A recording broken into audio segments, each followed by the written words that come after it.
ఓం శ్రీ గురుభ్యో నమః. రవి బుధుల యొక్క కలయిక. రవి బుధుల యొక్క కలయికను మనం జ్యోతిష్ శాస్త్రంలో బుధాదిత్య యోగం అని శాస్త్రంలో చెప్పారు మనకి. అయితే ఈ బుధాదిత్య యోగం వల్ల ఏ విధంగా ఉండబోతుంది? రవి ఆరోగ్య ప్రదాత, ఉద్యోగకారకుడు, అలానే పితృకారకుడు, అలానే బుధుడు వ్యాపారపరంగా కానీ బుద్ధిపరంగా కానీ మరి బుధుడు ఒక మంచి శుభగ్రహంగా మన శాస్త్రం చెప్పబడింది. రవి బుధులతోటి ఏర్పడే యోగంలో ముఖ్యమైన బుధాదిత్య యోగం అంటే డెవలప్మెంట్ కానీ అభివృద్ధి కానీ వ్యాపారం కానీ ఒక స్టార్ డమ్ము కానీ ఒక స్టార్ స్టేటస్ రావాలంటే మనకి గజకేసరి యోగంతో పాటు బుధాదిత్య యోగాలు, లక్ష్మీ యోగాలు, చంద్రమంగళ యోగాలు ఇలాంటి యోగాలన్నీ కూడా జ్యోతిష్ శాస్త్రం ప్రకారంగా చెప్పబడ్డది. అలానే పంచమహాపురుష యోగాలు కూడా మంచి యోగాలనే ఉన్నాయి. అయితే ఇప్పుడు చెప్పబడేవి ఏంటంటే గోచారీత్యా చెప్పబడే విషయాలు. రవి తన సొంత రాశి రావటానికి సంవత్సర కాలం పడుతుంది. ఆ సొంత రాశిలో ఈ రవి బుధులు కలయిక ఒకటి. అలానే సింహరాశ్యాధిపతి అయిన రవి బుధుడితోటి సింహరాశిలో సంచారం చేయటం, అలానే బుధుడికి స్వక్షేత్రమైన కన్యారాశిలో రవి బుధుల యొక్క కలయిక అనేది జరిగింది ఇక్కడ. అంటే ఇక్కడ ఏదైతే ఈ రాశిలో సెప్టెంబర్ 17వ తారీఖు నుంచి 15 రోజుల పాటు రవి బుధుల యొక్క కలయిక. ఈ రవి బుధుల యొక్క కలయిక ఏ విధంగా ఉందో ఒక్కసారి మనం పరిశీలన చేద్దాం. అలానే ఇక్కడ కన్యారాశిలో రవి బుధుల యొక్క కలయిక అంటే బుధుడికి స్వక్షేత్రం. మనకు ఏదైనా సరే ఒక యోగం కలగాలంటే రవి బుధాదిత్య యోగం కలగాలంటే సింహరాశిలో కానీ అలానే కన్యారాశిలో కానీ విశేషమైన యోగాన్ని ఇస్తారన్నారు. అలానే మిథున రాశిలో కూడా రవి బుధుల యొక్క కలయిక కూడా చాలా మంచిదని శాస్త్రం చెప్పబడింది. కాబట్టి ఈ బుధాదిత్య యోగం అనేది ఈ 3 రాశుల్లో విశేషంగా చెప్పబడింది. అలానే ఇక్కడ మేషరాశిలో కూడా రవి బుధులు కలయిక అనేది చాలా మంచిదని కూడా జ్యోతిష్ శాస్త్రం చెప్పబడింది. అయితే విశేషంగా ఇప్పుడు రవి బుధులు సెప్టెంబర్ 17వ తారీఖు నుంచి 15 రోజుల పాటు కన్యారాశిలో సంచారం చేయడం వల్ల వివిధ రాశుల యొక్క ఫలితాలు ఏ విధంగా ఉన్నాయో తెలుసుకుందాం. మేషరాశి వాళ్ళకి రవి బుధుల యొక్క కలయిక కన్యారాశిలో ఉండటం వల్ల ఎలాంటి రిజల్ట్స్ రాబోతున్నాయో మనం తెలుసుకుందాం. ముఖ్యంగా రవి బుధాదిత్య యోగం వల్ల కన్యారాశి వాళ్ళకి మరి ఈ 6వ స్థానంలో రవి బుధుల యొక్క సంచారం, 6వ స్థానంలో రవి బుధుల యొక్క సంచారం వల్ల 6వ స్థానంలో సహజంగా రవి ఉంటే ఎంత మేలు చేస్తాడో చూద్దాం. అలానే 6వ స్థానంలో బుధుడు ఉంటే కూడా ఇక్కడ ఉండటం వల్ల కూడా చాలా మంచి జరిగే అవకాశాలు ఎక్కువగా ఉంటాయి. ఎలాంటి మేలు తలపెట్టబోతున్నాడు? 6వ స్థానంలో రవి వల్ల తలచిన ప్రతి కార్యక్రమం కూడా ముందుకు వెళ్ళే అవకాశాలు ఎక్కువ ఉంటాయి. అలానే నూతన వస్త్రాలు, ఆభరణాలు కొనుగోలు చేయటం, కుటుంబంలో వారు కూడా ఆరోగ్యపరంగా ఉండటం, ఆనందం ఉత్సాహం కలిగే అవకాశాలు, రుణాలు వసూలు జరిగే అవకాశాలు ఎక్కువ ఉంటాయి. రుణాలు తీర్చే ప్రయత్నాలు జరుగుతాయి, రుణాలు వసూలు జరుగుతాయి. అలానే వ్యవసాయ పరంగా చేతుల వృత్తుల వారికి కూడా అనుకూలంగా ఉంటుంది. ధనధాన్య లాభం కూడా కలుగుతుంది. అంటే ఇవన్నీ కూడా ఆర్థికంగా ఉండే సమస్యల విషయంలో కానీ అనుకూలంగా ఉండే అవకాశాలు ఉంటాయి. అలానే 6వ స్థానంలో బుధుడి యొక్క ప్రభావం ఏ విధంగా ఉందో చూద్దాం ఒకసారి. అంటే రవి బుధుల యొక్క కలయిక వల్ల బుధుడి యొక్క ప్రభావం కూడా చాలా అద్భుతంగా ఉంటుంది. ధన వస్త్ర లాభాలు అంటే ఆర్థిక పరంగా బాగుంటుంది. నూతన వస్త్రాలు కొనుగోలు చేయటం, లాభాలు కలిగే అవకాశాలు ఉంటాయి. సరైన సమయంలో భోజనం చేయటం, నూతన వ్యాపారంలో పార్ట్నర్షిప్ ద్వారా అనుకూలంగా ఉండటం, ప్రతి పనిలో కూడా మనోధైర్యంతో ప్రారంభం చేసి ముందుకు విజయాన్ని పొందే అవకాశాలు ఉంటాయి. విద్యా సంస్థలకి విద్యా సంబంధమైన విషయాల్లో కూడా విజయాలు పొందే అవకాశం ఉంటుంది. నూతన వ్యాపార ప్రయత్నాలు కూడా బాగా అనుకూలంగా ఉంటాయి. శరీర ఆరోగ్యంలో కూడా కొంత పొత్తి గడుపులో కొంత గైనకు సంబంధించిన విషయాలు ఆడవాళ్ళకు కానీ మగవాళ్ళకి అబ్డామన్ సంబంధించిన విషయాల్లో కొద్దిగా జాగ్రత్తగా ఉండాలి. కాబట్టి 6వ స్థానం రవి బుధుల యొక్క కలయిక వల్ల టోటల్గా ఎక్కువ పర్సెంట్ 80% వీళ్ళకి అనుకూలంగా ఉంటుందని చెప్పుకోవచ్చు.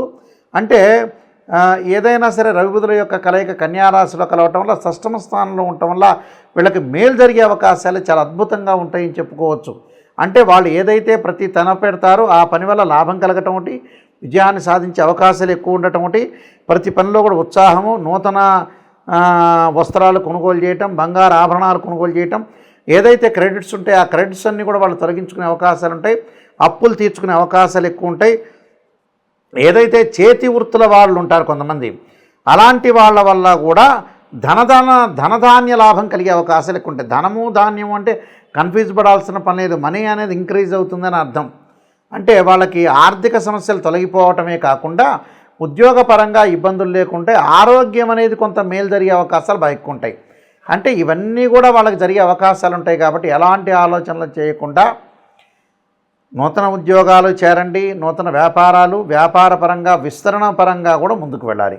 దానివల్ల కూడా వాళ్ళకి మంచి లాభాలు కలిగే అవకాశాలు ఎక్కువ ఉంటాయి. అంటే ప్రతి పనిలో కూడా విజయం సాధించే అవకాశాలు ఎక్కువ ఉంటాయి. కాబట్టి ఎలాంటి ఇబ్బందులు పడకుండా మీరు ముందుకు వెళ్తే మీకు మంచి జరిగే అవకాశాలు ఖచ్చితంగా ఉంటాయి. నేను కొన్ని రెమెడీస్ అనేవి చెప్పబోతున్నా. ఆ రెమెడీస్ మీరు పాటించండి, మీకు మంచి జరిగే అవకాశాలు ఖచ్చితంగా ఉంటాయి.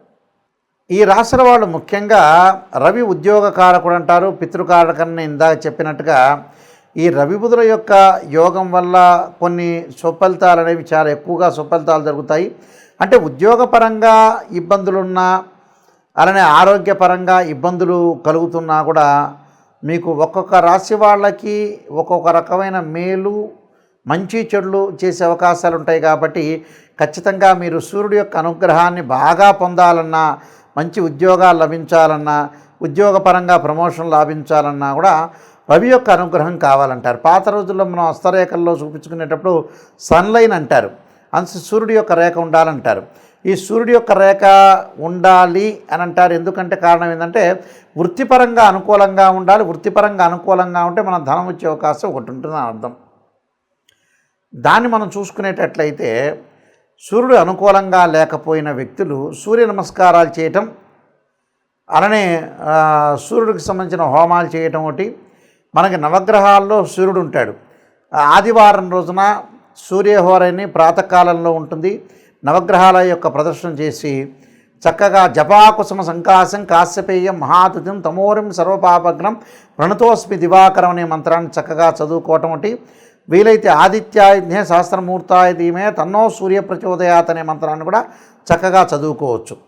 దాంతోపాటు బుధుడు వ్యాపారపరంగా అనుకూలం లేని వ్యక్తులు ఖచ్చితంగా నారాయణాయుధ్నే వాసుదేవాయ ధీమే తన్నో విష్ణు ప్రచోదయాత్ అనే మంత్రంతో పాటు ఓం యక్షాయ కుబేరాయ వైశ్రవణాయ ధనధాన్యాధిపతే ధనం ధాన్య సమృద్ధిమే దేహిమే దాపై స్వాహ అనే మంత్రాన్ని, కుబేర మంత్రాన్ని చదువుకోవటం వచ్చి, లేకపోతే ఓం కుబేరాయ నమః అనే మంత్రాన్ని కూడా చదువుకోవటం వల్ల కూడా మనకు అనుకూలంగా ఉంటుంది. ఖచ్చితంగా నేను చెప్పినవి ఈ రెమెడీస్ అనేవి మీరు పాటించండి.